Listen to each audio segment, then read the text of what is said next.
तहरीक इंसाफ के मजीद 43 इस्तीफे मंजूर कर लिए गए हैं। ज़राए का बताना है कि स्पीकर कौमी असम्बली ने इस्तीफे मंजूर करने वाली कमेटी कमीशन को भिजवा दिए हैं। अपने नाज़रीन को बता रहे हैं तहरीक इंसाफ के मजीद 43 इस्तीफे मंजूर कर लिए गए हैं। ज़राए के मुताबिक स्पीकर कौमी असम्बली ने इस्तीफे मंजूर करके इलेक्शन कमीशन को भिजवा दिए हैं। मजीद क्या तफसीलात बताने के लिए आतिफ भट्ट हमारे साथ मौजूद है। आतिफ भट्ट, आगाह कीजिएगा। जी, स्पीकर कौमी असम्बली की जानब से तहरीक इंसाफ के मजीद 43 जो अरकान के इस्तीफे हैं उनको मंजूर कर लिया गया है और स्पीकर कौमी असम्बली की जानब से इस्तीफे मंजूर करके इलेक्शन कमीशन को भिजवा दिए गए हैं। हमारे ज़राए के मुताबिक जो इलेक्शन कमीशन ज़राए हैं उन्होंने भी इस बात की तस्दीक की है कि स्पीकर की जानब से जो मंजूर किए गए इस्तीफे हैं वो इलेक्शन कमीशन को मौसूल हो चुके हैं। ताहम अब इलेक्शन कमीशन उनके हवाले से जो है वो फैसला करेगा और उनको डी नोटिफाई करेगा। ताहम ये ज़राए कौमी असम्बली सेक्रेटरी की जानब से बताया गया है कि स्पीकर कौमी असम्बली में मजीद 43 इस्तीफे जो है वो तहरीक इंसाफ के अरकान कौमी असम्बली के मंजूर करके इलेक्शन कमीशन को भिजवा दिए हैं।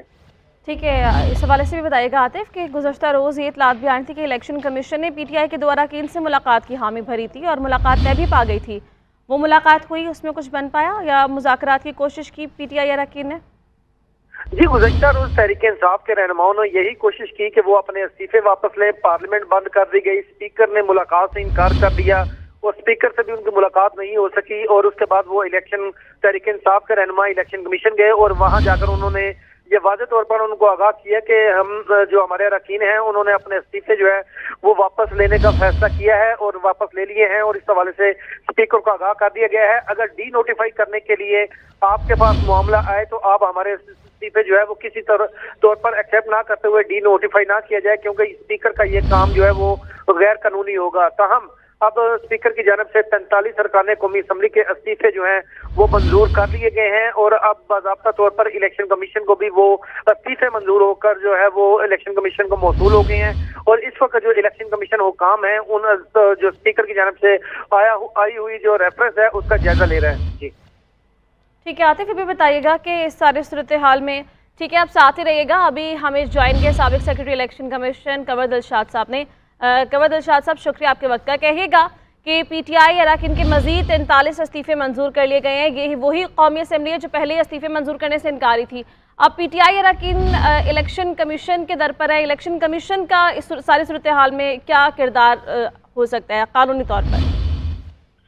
कानूनी और आईनी तौर पर इलेक्शन कमीशन पाकिस्तान जो है, जो स्पीकर कौमी असम्बली की तरफ से जब इस्तीफे मंजूर होने के बाद को भिजवा दिए जाएं तो फिर इलेक्शन कमीशन ऑफ पाकिस्तान को डी नोटिफाई करना का उसको आईनी इख्तियार है और डी नोटिफाई करने की उसकी जिम्मेदारी है। स्पीकर कौमी असम्बली की तरफ से जो इस्तीफे आ जाए, मंजूर हो जाए, तो इलेक्शन कमीशन पाकिस्तान को लाजमी तौर पर डी नोटिफाई करना पड़ता है। इलेक्शन के पाकिस्तान को पास कोई इख्तियार नहीं है कि भी वो इस्तीफे वापस कर दें या उन इस्तीफों को ना मंजूर करे।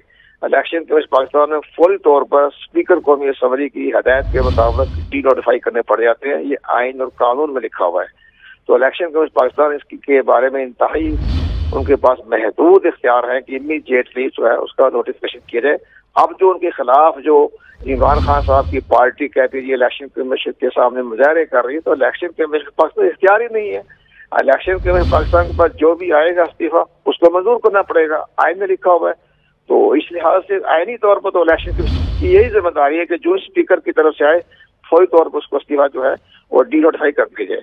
अच्छा कंवर साहब, ये बताएगा कि जब पहले जो रुकने कौमी असम्बली थे जिन्होंने इस्तीफे दिए थे वो तो स्पीकर से भी मिलने की कोशिशें करते रहे, स्पीकर साहब ने मुलाकात नहीं की, तो इस सूरत हाल में कैसे इस्तीफे मंजूर किए जा सकते हैं?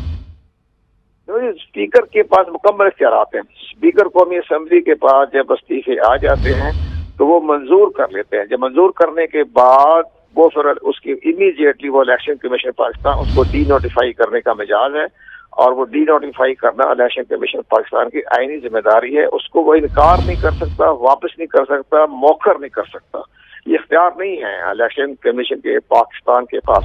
जो उनके पास आ गए थे स्पीकर की मंजूरी से वो उन्होंने आज उनको डी नोटिफाई कर दिया। अब वो कौमी असम्बली के मेंबर नहीं रहे। ठीक है, बहुत शुक्रिया कंवर दिलशाद साहब, आप हमारे साथ मौजूद थे।